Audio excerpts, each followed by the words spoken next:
Photography কেবল একটি শিল্প নয়, বরং প্রতিটি মুহূর্তকে ধরে রাখার একটা শৈল্পিক জার্নি। ছবি কেবল আলো আর ছায়ার খেলা নয়, প্রতিটা ছবিই গল্প বলে, অনুভূতি তৈরি করে।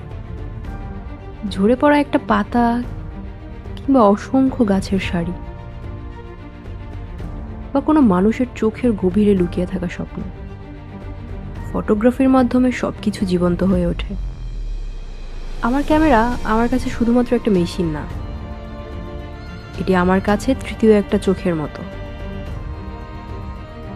প্রতিবার শাটারে চাপ দেওয়ার সময় আমার কাছে মনে হতে থাকে আমি এই মুহূর্তটি বেঁধে ফেলেছি অনন্তকালের মতো।